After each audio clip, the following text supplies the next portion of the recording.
I'm a believer that this team's going to win the national championships. The rivalries, it's up there on top of the list, man. And if we allow them to devalue it, we lose a lot of what makes college football special. Don't let them do it. Don't let them devalue what it means to you. And welcome into JUCK on Bucks. Appreciate you so much for joining me. It is weekend number 3 of 4 enormous June official visit weekends. And this one going to go a long way into how the class of 2026 for Ohio State shapes up. Many are more concerned about the final weekend, because the final weekend, that's next weekend, includes 5-star super studs like Braylon Womack, like Tyler ATK and up Atkinson. But when we acknowledge the roster needs, not the wants, looking at safety in Braylon Womack, you've got Blaine Bradford and Simeon Caldwell already, and you've got a really good-looking stocked safety room right now. When we look at linebacker, the linebacker room is loaded. You've already got CJ Sana committed and soon to be Sincere Johnson, I hope. So those feel like luxuries, though we certainly want them. We know what the needs are on this roster, and that's defensive line. And it's this weekend that is defensive line weekend, where you started off with 6 total defensive linemen originally scheduled. As early as, just 2 days ago, there were 6 scheduled. That's reduced by 2. There are only 4 now scheduled. And today we are going to review those visitors. But before we do, we got to go over a commitment. And many will roll their eyes and already have, if you heard this already, a commitment in the class of 2028. And that is Elijah Newman Hall. Elijah Newman Hall, a running back out of Florida, heading into his sophomore year. He came earlier this week for camp. He is 6 foot tall, 200 pounds. And I'm going to throw his film up here while I'm talking about him. Now, he already had an offer before he came up. He didn't just come up to camp and perform well and get this offer. He had the offer.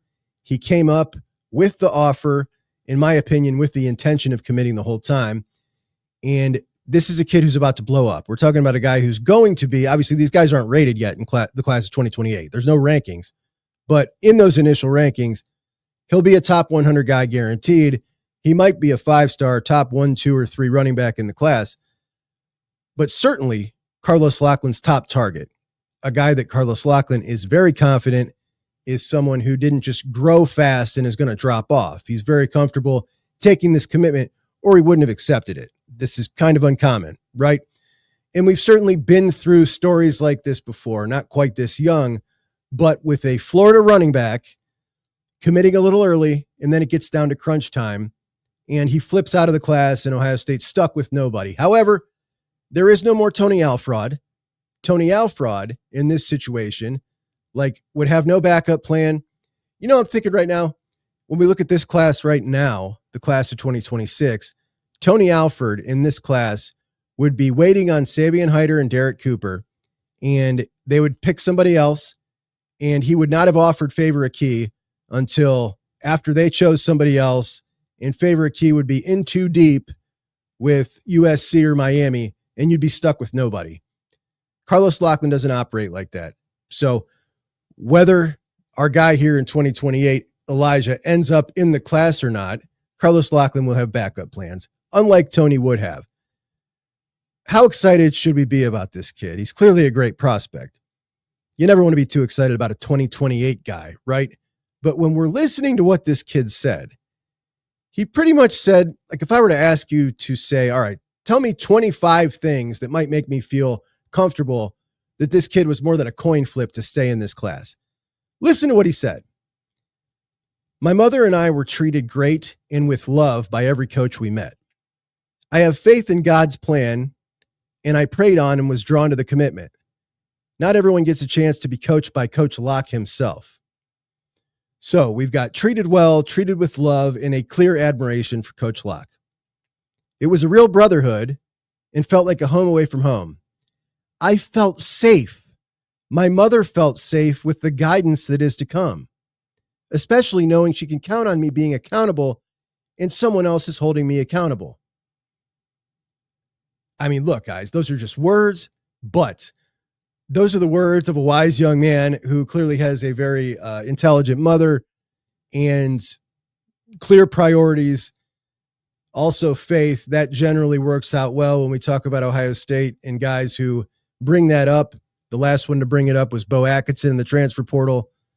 When they bring that up, and that's something that's really important to them, it generally leans Buckeye. And, obviously it's a 2028.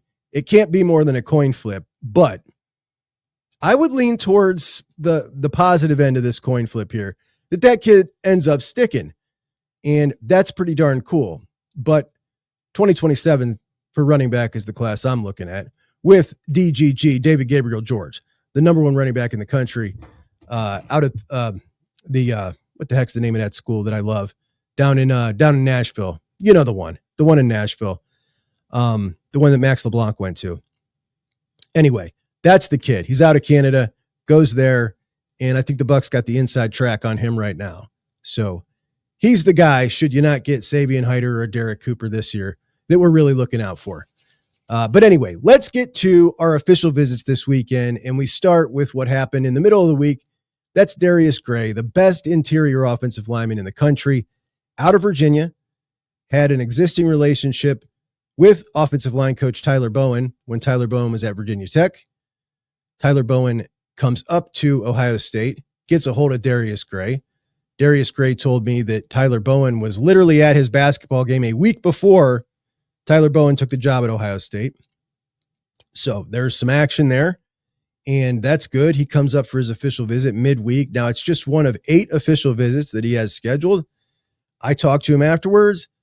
I get the feeling Ohio State's in the top half, but I don't feel like he's close to a decision, and I don't feel like Ohio State is some, big leader in this either. So that is a long shot, kind of a to be determined. We'll see what happens there. But if something does happen, he's a really smart kid, for one, really intelligent, obviously a great player. But, you could see him picking Ohio State because he is so bright. So we'll see, but it still feels like a long shot. We also found out that on Thursday, Sam Rosenberg, who is a standout top dog interior lineman out of the state of Florida, I believe he's also from the Tampa area, that he is not coming in for his visit. He was originally scheduled for a visit. He changed and scheduled a visit to Texas instead. He was going to visit Texas next weekend, but he's going to visit Texas this weekend. Does that mean he comes to Ohio State the following weekend? I don't think so, but it's not been confirmed or denied whether that's happening or not. Some people have hinted at maybe he is, maybe he isn't. I think this probably means that one's kind of dead, and that's a bummer. But we do have, obviously, our 3 committed offensive linemen coming into town, and that was Max Riley, Tucker Smith, and Sam Greer. We're going to be joining Rosenberg and Kenny Agboko. Kenny Agboko is a stud out of North Carolina, a tackle, top 100 player, 6'6", 310. His older brother goes to Georgia, and he just got a crystal ball to Georgia. At the time I'm making this video, it is unclear whether or not he's coming for that visit or not. So kind of falling apart here for a couple of the offensive line prospects, as we just saw Cam Chancellor, the kid I'm talking about, Chancellor committed to Florida. They're just kind of dropping off the board, and Ohio State's board is shrinking. You've got next weekend Deron Parks coming in, who is a kid that, I was never super excited about. What needs to happen here is the Buckeyes need to get Drew Evers. They need to get Aaron Thomas. That makes 5. And then they can take a shot on their 6th. Fortunately, I do think they will get Aaron Thomas and Drew Evers still. They were both in my mock class, and I still think the Buckeyes land both of them. That's 5. You wanted to get a 6th who was, one of these Rosenborough types, or in a Kenny Agboko. That'd have been great. But maybe you have to drop down and get someone who's not quite on that level, somebody like a Deron Parks, maybe an Ohio kid you work out. At any rate, let's not forget, Tyler Bowen was working with an abbreviated class here, and it is what it is. I think next one will be an absolute smashing success of a class. I think this one is going to end up exactly what I thought would be a success. And I called a success for this one in my mind was if he can get 3 top 200 dudes and 3 high-level prospects, 3-star prospects, with a high ceiling, then I would call it a success. And should it end up with Max Riley, a top 100 kid, Sam Greer, a top 100 kid, Drew Evers, a top 200 kid, and then Aaron Thomas, a true tackle body who just moved over to the offensive side of the ball and played 1 year there, who is 6'7" and has a really high ceiling, but is just the 500th ranked kid in the class. Tucker Smith, who reminds me of a classic Ohio lineman who really wants to be at Ohio State, has the prerequisite size and strength, and wants to be a nasty, dirty offensive lineman and beat people up. He said it here on the show with us. Then you're looking at a really solid class for Tyler Bowen's first haul. And then next year, it's okay. Now it's time to really turn it on and make the Ohio State offensive line recruiting look like everything else. But of course, we're going to give everyone a grace period in year one when they come in an abbreviated class.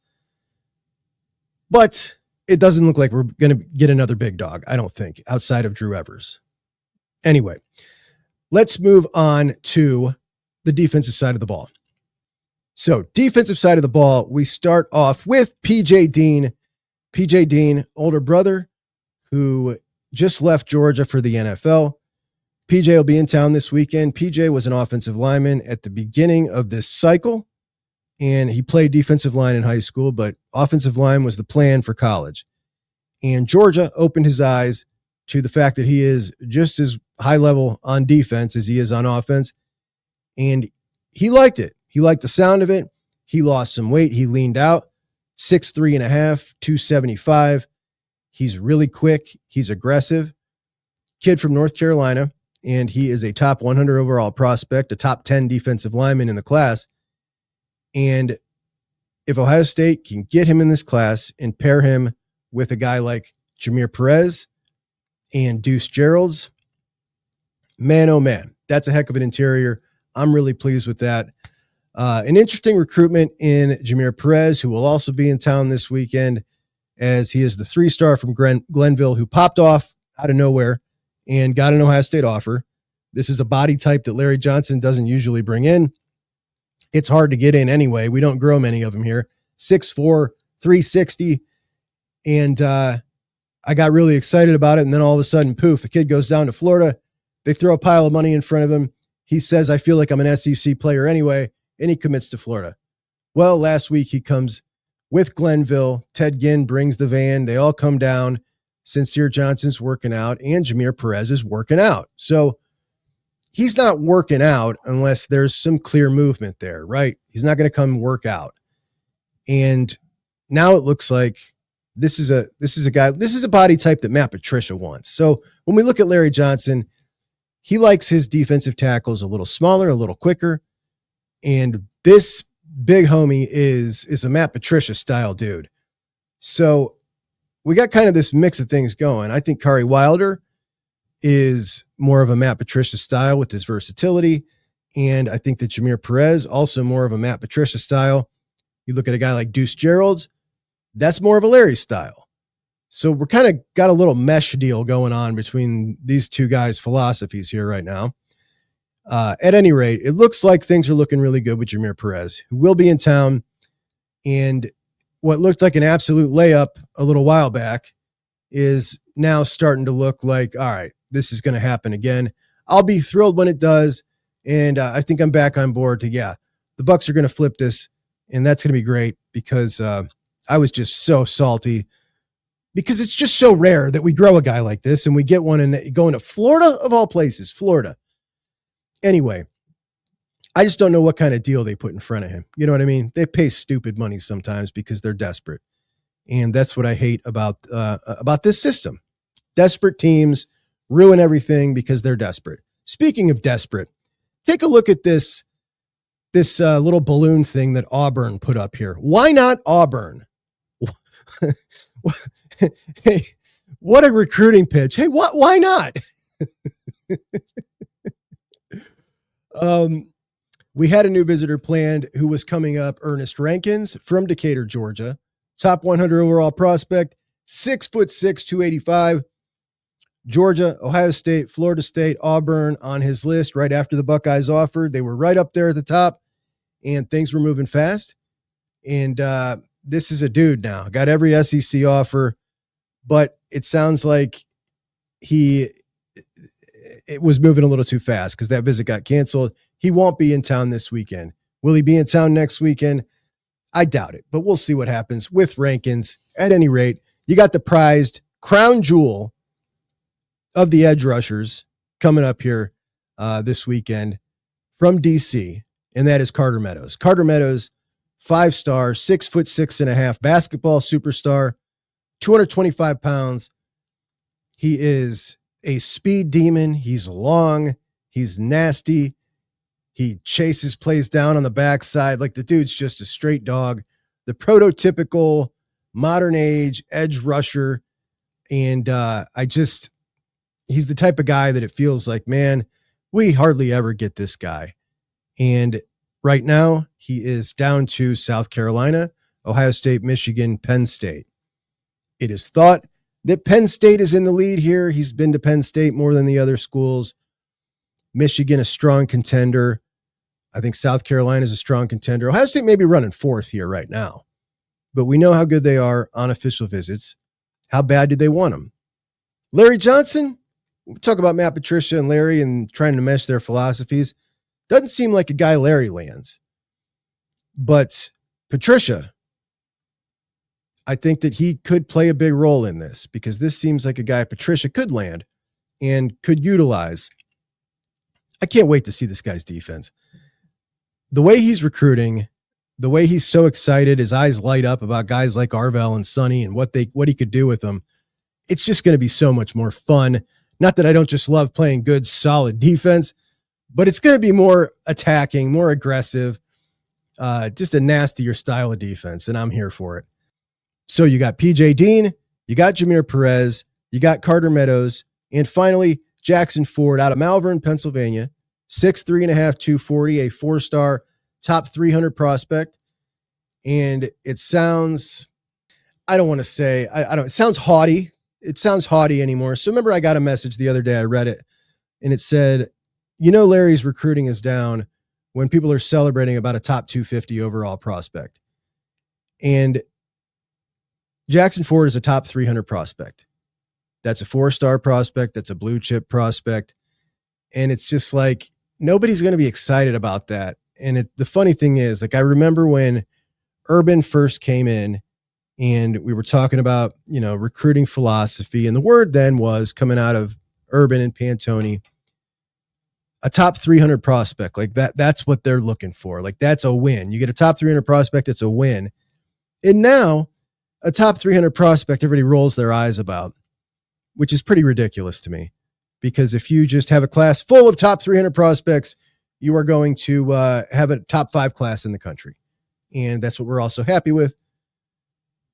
A whole lot of guys go to the NFL as a top 300 prospect, but it doesn't get anybody juiced anymore. Now, I'll be honest, I'm not super juiced by his film. Nothing like Kari Wilder, who's a top 300 prospect, but I like him. Solid prospect. And if you don't land Carter Meadows and you don't land Luke Waffle, this would certainly be a good guy to have in the class. And, you don't hit them all. It might happen. We'll see. You certainly need to start stacking talent and bodies on the edge. So where they go here, we'll find out. I do know he's a really good kid, and that's great. So he fits in culturally. Now, you also had budget Carter Meadows. That's Keyshawn Eliezer, who is a 3-star, 6'6", 195 out of North Carolina, who is in on Virginia Tech, Tennessee, Florida State, and Ohio State. He is really long, really fast, pretty strong for his size. And I think that he would be a pretty decent guy to get in the class. But last I heard, he's not making it to the visit this weekend. Haven't heard why, and I'm not 100% sure on that. But that's what I heard. So we'll find out when we do our recap on Monday. Now, in addition, you have got future superstar linebacker CJ Sana out of Olentangy, 6'3", 225, 4-star, top 300 kid. There's a top 300 kid that is a total beast. Ohio kid, fast, rangy, aggressive, knew he wanted to be a Buckeye and essentially committed as soon as he got his offer.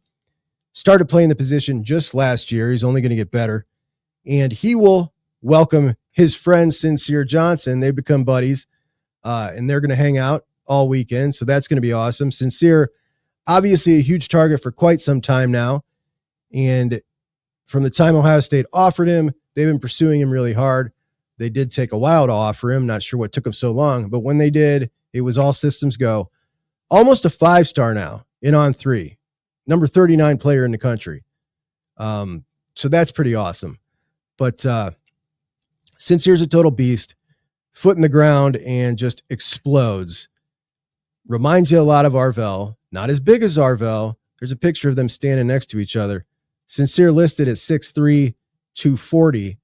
Arvell listed at 6'4", 245. That is not what those pictures tell me. But nonetheless, short area quickness, burst, length, aggression. Penn State, Ohio State, Alabama. This has always felt like Ohio State and nothing else to me. And that's what we got for linebacker, CJ Sana and Sincere Johnson. And then we got our guy, Danny Odom. Danny Odom, don't sleep on Danny Odom now. Danny Odom, remember, is the cornerback who, Pennsylvania kid, now plays in Orlando.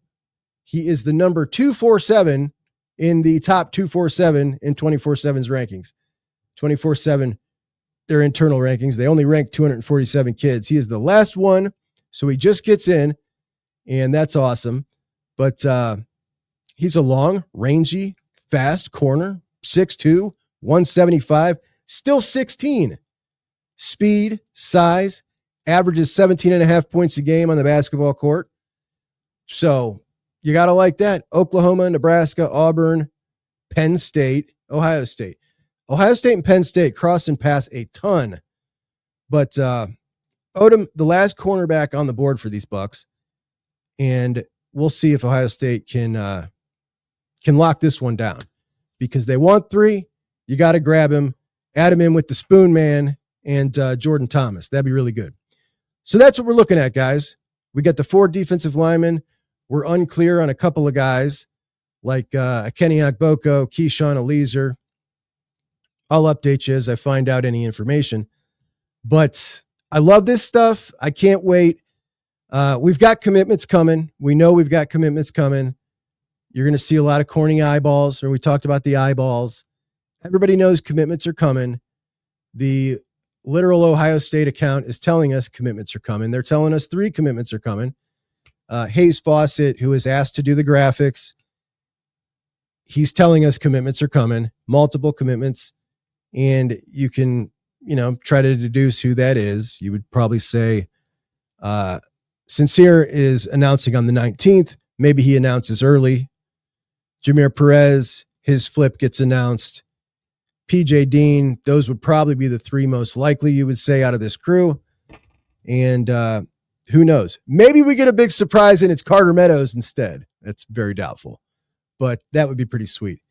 But PJ Dean, huge win. Jameer Perez, it wouldn't be a huge win, but I know not everybody's thrilled about that one.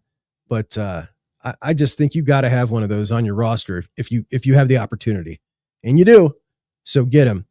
And Sincere, again, I don't think anybody's going to be super stoked about Sincere because I think most everybody has believed that he was going to be a Buckeye all along. And when you think that's going to happen, you don't get super stoked when they commit, but you get super pissed when they don't.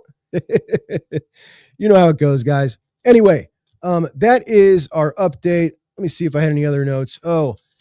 Carson Baker, who the Buckeyes were in on and then out on towards the end there, ends up committing to Florida. That's the running back who we thought at one point was going to be paired with Favorite Key. And Messiah Hampton, the wide receiver that Ohio State was is it going to be him or is it going to be Caden Dixon-Wyatt? And one of those two was going to go to Oregon. Ohio State got first pick. They took Caden Dixon-Wyatt. Messiah Hampton ends up going to Oregon. They get a good one. I love him. I think he's awesome. So Oregon with a really, really good pickup in Messiah Hampton at wide receiver. And Phil Steele's magazine came out. We're going to go over some of this stuff. I am just appalled at some of the stuff I just read in this magazine about our Buckeyes and Phil Steele, who is from Cleveland and a Buckeye fan. Disappointing stuff. All right, guys, I appreciate you. Tomorrow, we'll have a little episode with conversation with me and JR, just something for you to watch or listen to in the background while you do your Sunday chores. And I will talk to you on Monday. Have a good one. Talk to you soon. JUCK and Bucks out.